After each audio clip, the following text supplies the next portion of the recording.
hablar de la tierra de Palestina, de la cultura, de la mujer, de la guerrilla, de la victoria, es hablar de la historia de nuestro pueblo, igual que hablar de nuestro presente.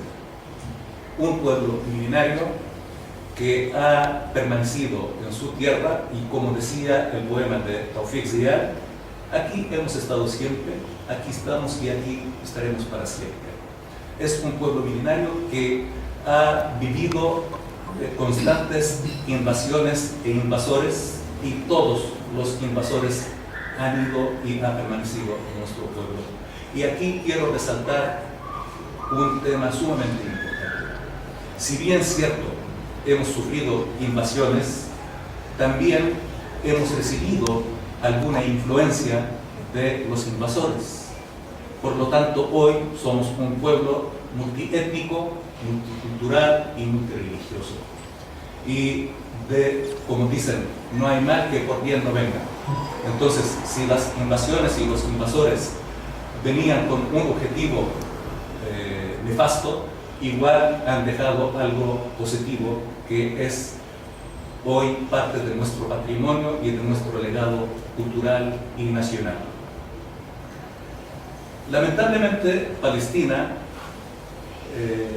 es un lugar que ha sufrido constantemente las guerras. Y esto se debe sencillamente a la geopolítica y a la posición o la ubicación estratégica que tiene Palestina.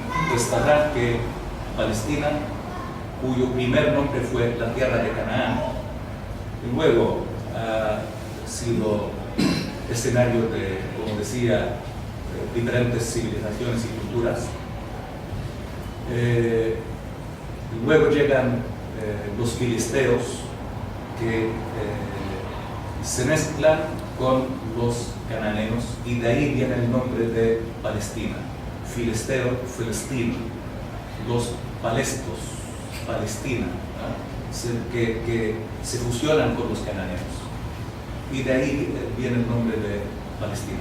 A propósito, los filisteos venían de la isla de Creta, actual Grecia. Entonces, esto confirma lo que decía, que nuestro pueblo es multiétnico, multicultural y religioso. También saben que Palestina es la cuna de las tres religiones monoteístas, del judaísmo, del cristianismo y del islam. Ahí nacieron. Pero desde siempre la ubicación de Palestina ha causado la ambición de las grandes potencias de cada época. Pues sabrán que Palestina se ubica entre los tres continentes del mundo antiguo: Europa, Asia y África. Literalmente es el eslabón que comunica los tres continentes. Por lo tanto, para garantizar el paso de las tropas y de las caravanas comerciales, desde la antigüedad, cada potencia ocupaba Palestina con este objetivo. Y hoy no es la excepción, pues se mantiene la misma importancia y se agregan tal vez nuevos factores adicionales que incrementan la importancia de Palestina. Solo voy a mencionar el petróleo, pues sabrán que la mayor reserva de petróleo del planeta se encuentra en nuestra región.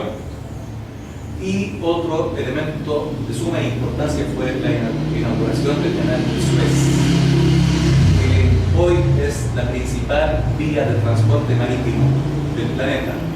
Por ahí pasa más del 60% del petróleo del mundo, que es la principal fuente de energía, y por ahí pasa más del 30% del total del comercio internacional por el canal de Suez. Entonces, si volvemos a lo que decía de la importancia de la ubicación para garantizar el paso de las tropas y de las caravanas comerciales, esto se incrementa con el petróleo, que es una mercancía de suma importancia, lo mismo que la vía del transporte marítimo, que es el canal del Suez. Entonces, las potencias de fines del siglo XIX muy interesadas en consagrar su poderío y garantizar su influencia en la región, idean algo que calza perfectamente con los nuevos métodos del neocolonialismo, porque sabrán que a fines del siglo XIX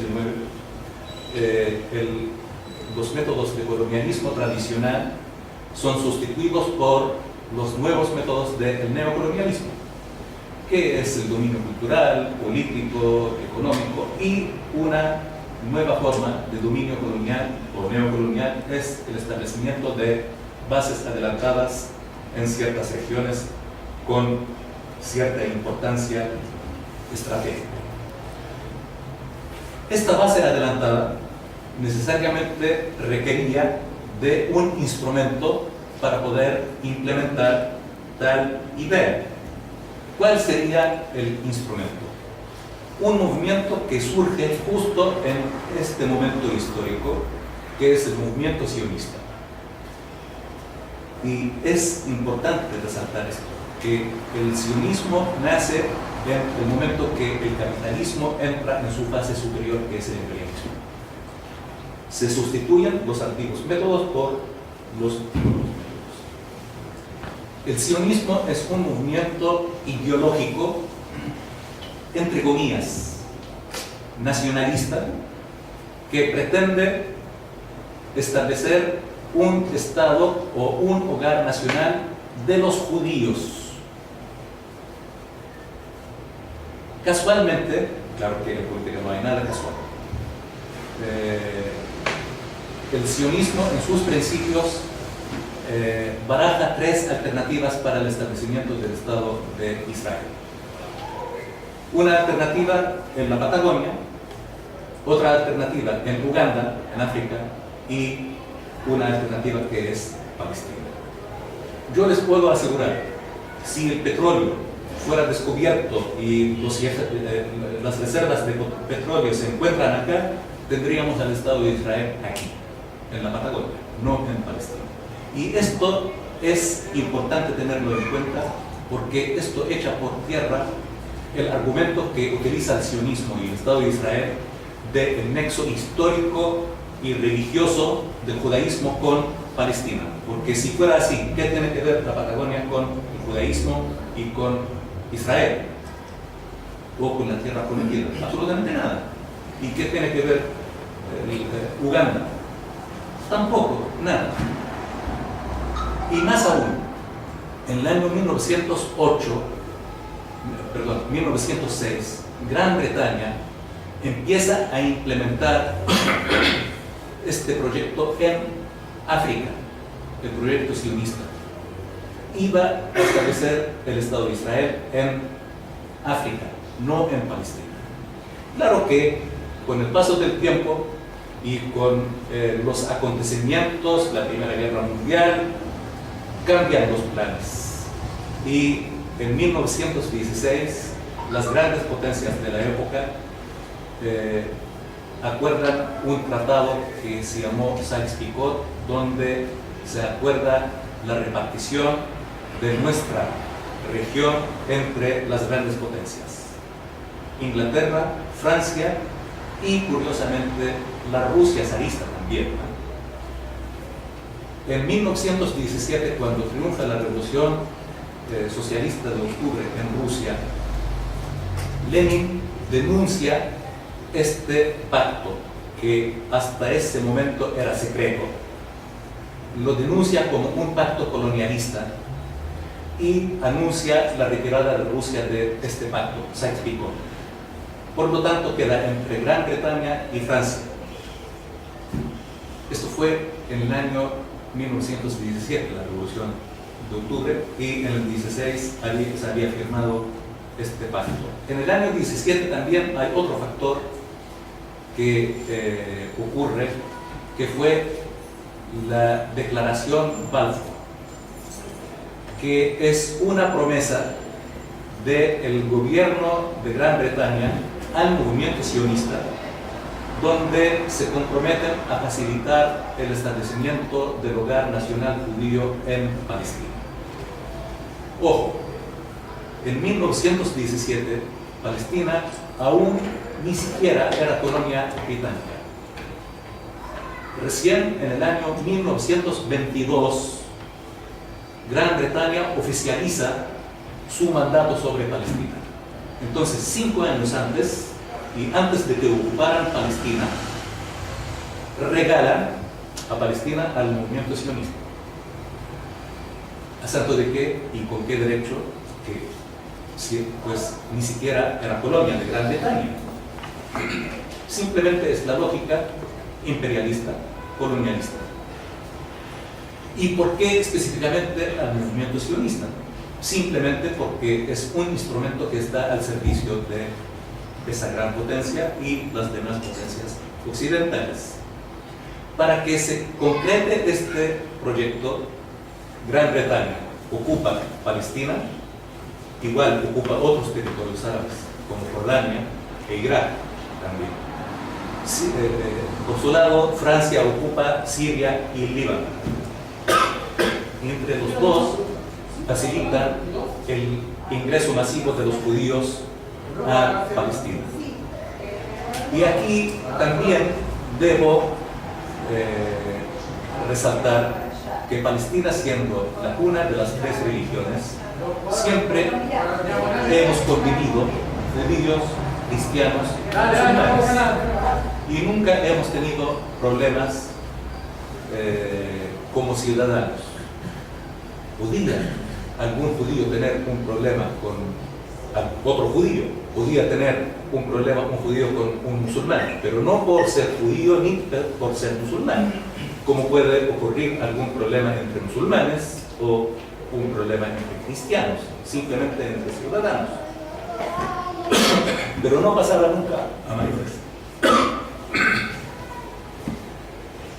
Justo con el sionismo y sus planes expansionistas y colonialistas, surge, disculpen que utilice una palabra que está de moda acá, la grieta, ¿no? Entre el sionismo, que lamentablemente utilizó al judaísmo y a los judíos como instrumento en su estrategia, y el pueblo palestino. El pueblo palestino, un pueblo donde el judaísmo es uno de sus componentes más auténticos.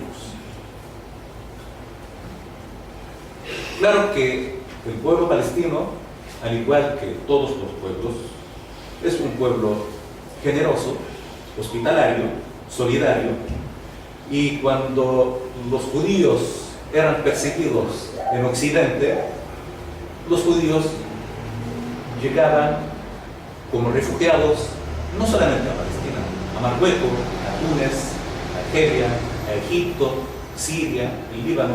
No sé si ustedes saben que aquí en la Argentina una buena parte de la comunidad judía es de origen sirio. Son judíos árabes.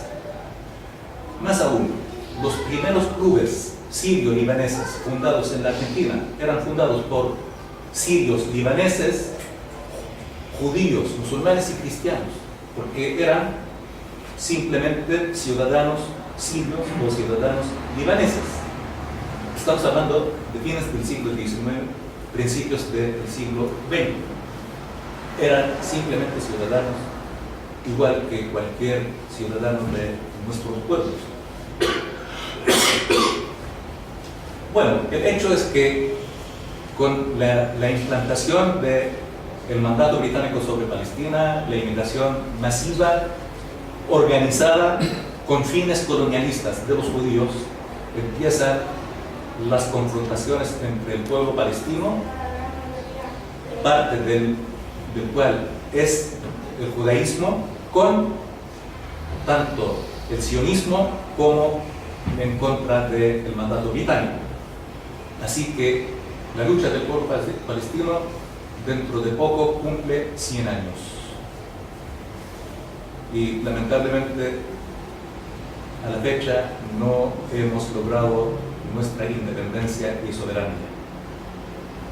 Para hacer corto el cuento, en 1948, luego de la Segunda Guerra Mundial, donde se cometieron tantas atrocidades en Europa.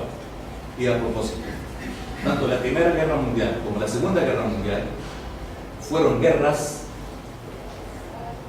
occidentales por excelencia, porque todos eran europeos, occidentales. En algún momento participa Japón y en otro momento participa Estados Unidos, pero principalmente es una guerra occidental, ¿cierto o no?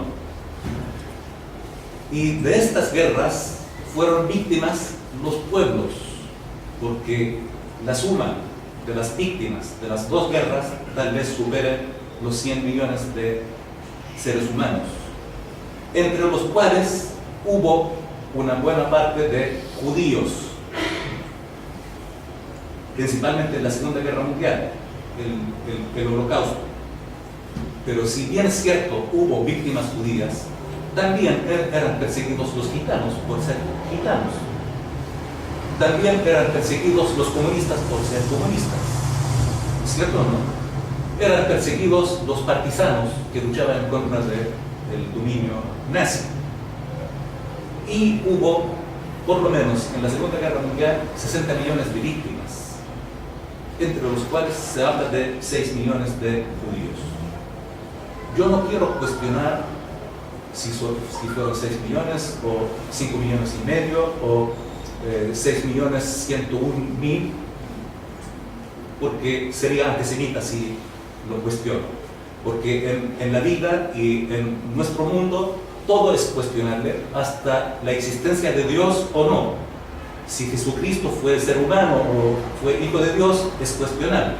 Si todo es cuestionable, menos el judaísmo, menos el holocausto, porque pobre de aquel que se atreva a decir que fueron 5.939.000. ¿Por qué? ¿Por qué 6 millones? Alguien contó que fueran 6 millones, pero de esto se trata, ¿no? Crear mitos y crear culpas y sentimiento de culpa, con lo cual luego lo utilizarían para chantajear al mundo. Y hoy esto es incuestionable. Para mí, si fueran 500 personas, sería lamentable y condenable. Si son 6 millones, es lamentable y condenable. Y los 60 millones es lamentable y condenable. Pero ¿por qué todo el mundo se olvida de 54 millones de víctimas y solo está presente los 6 millones de judíos? Es cosa de preguntarnos y perder el miedo y no someterse al chantaje. Yo sé que en Occidente es muy difícil, porque desde que un ciudadano nazca hasta que se muera es bombardeado con información, o mejor dicho, con desinformación. Y reitero, el holocausto, 6 millones de judíos y el antisemitismo es otro tema también que ha sido utilizado para chantajear a todo el mundo. Alguien se da el trabajo de preguntarse qué significa semitismo. Apuesto que son pocos. ¿Qué significa semitismo? Aunque voy a resistir la tentación y no voy a averiguarlo ustedes. Pero semitismo es un concepto lingüístico, ¿no? Y si aceptáramos el concepto que se nos impone, semitas son los descendientes de Sem, hijo de Noé, ¿cierto o no? ¿Quiénes son los descendientes de Sem? Son los arameos, los árabes, los hebreos y otros. Por lo tanto, no es ni exclusivo ni excluyente de los judíos del semitismo. Entonces, ¿qué pasa con los palestinos que somos árabes? Somos semitas. Y los que me escucharon en otras oportunidades, yo siempre afirmo que si hay antisemitismo en el mundo es lo que ejerce el Estado de Israel en contra del pueblo palestino, porque masacra, discrimina, reprime a un pueblo semita, que es el pueblo palestino.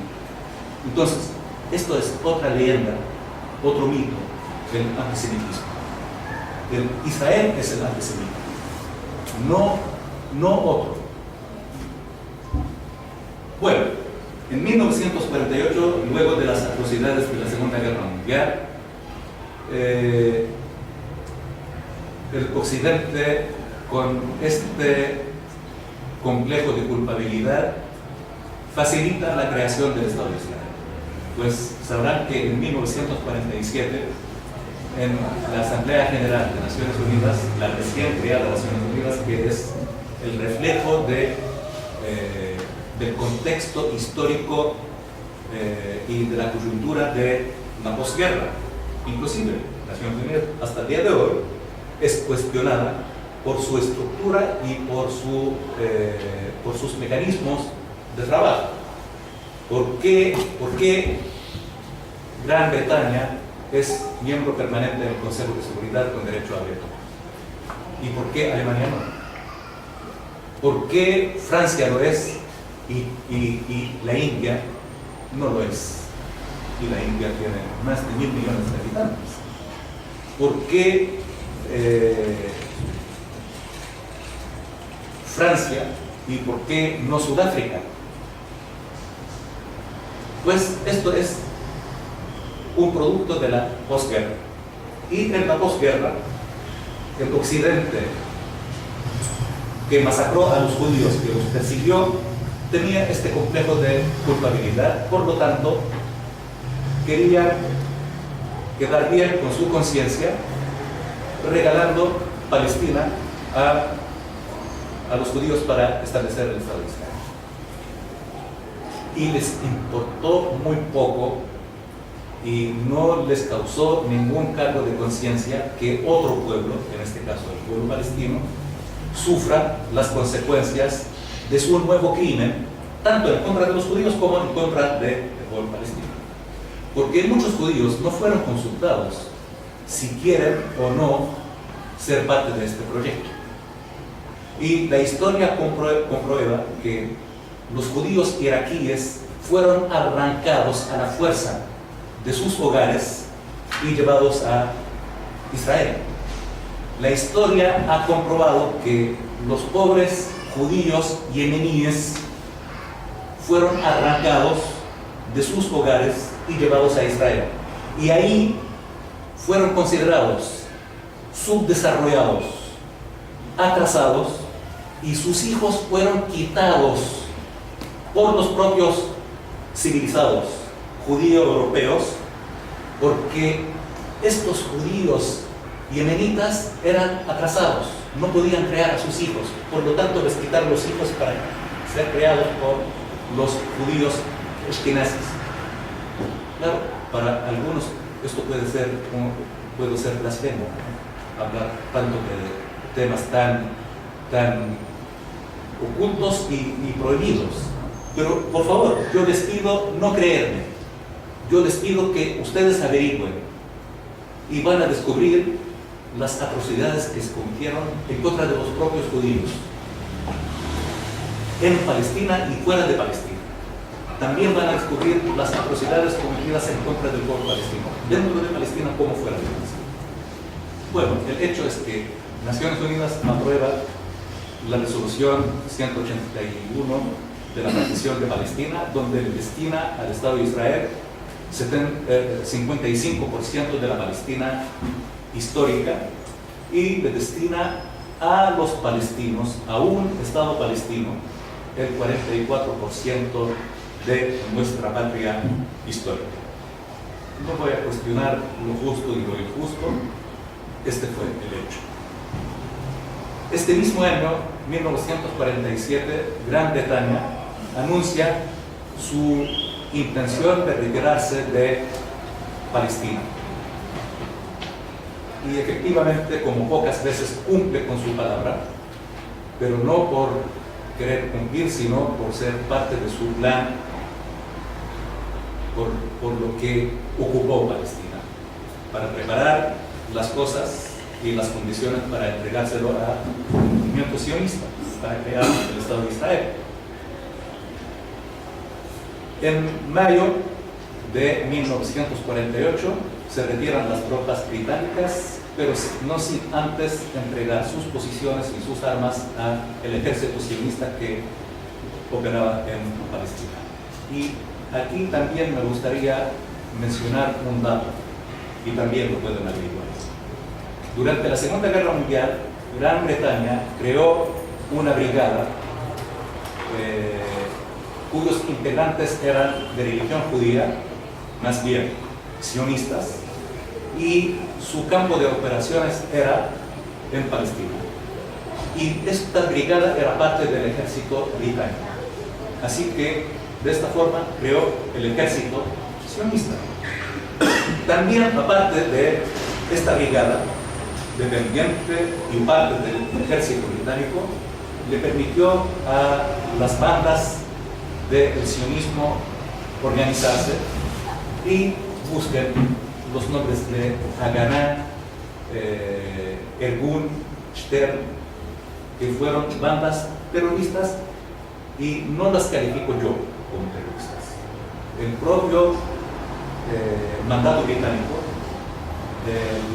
los calificaba como terroristas. Inclusive, algunos que fueron primeros ministros del Estado de Israel, como el señor Menachem Begin y el señor Yitzhak Shamir, fueron dirigentes de Ergun y Stern y eran buscados en Gran Bretaña por ser responsables del asesinato de soldados británicos por actos terroristas.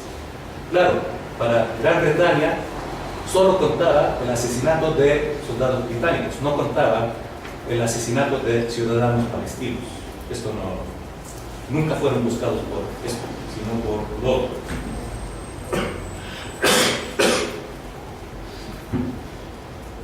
En mayo del año 48, cuando se retiran las tropas de Gran Bretaña y entregan sus posiciones, el mismo día el movimiento sionista dirigido por el señor David Ben-Gurion anuncia el establecimiento del Estado de Israel, o proclama la independencia del Estado de Israel, y ocupa el 78% de la Palestina histórica. Recuerdan que les había dicho que la resolución de Naciones Unidas destinaba 55 casi por ciento, ¿no? Ellos ocuparon el 78%. Y desde el momento de la proclamación de la independencia del Estado de Israel se ve la esencia de ese Estado y su carácter expansionista, porque el recién creado ocupa 23% del territorio destinado al Estado de Palestina. 22% de la Palestina histórica no fue ocupado en el año 48. 22%, que son la Franja de Gaza y Cisjordania, incluido Jerusalén Oriental. Estamos hablando de 22%, 55%, 78%, y es bueno tener presente que estamos hablando de un territorio minúsculo, que es la Palestina histórica, que son apenas 27.400 kilómetros cuadrados. Esta es la gran Palestina histórica, 27.400 kilómetros cuadrados. Tengo entendido que Tucumán es la provincia más chica de la Argentina y es más grande que Palestina histórica. Claro, pero tiene lo que decíamos al principio, que es cuna de civilizaciones, de culturas, de religiones, y también es el eslabón que comunica los tres continentes. Es la ubicación estratégica, es el punto desde el cual pueden dominar toda nuestra región y pueden garantizar la dependencia de los países de la región.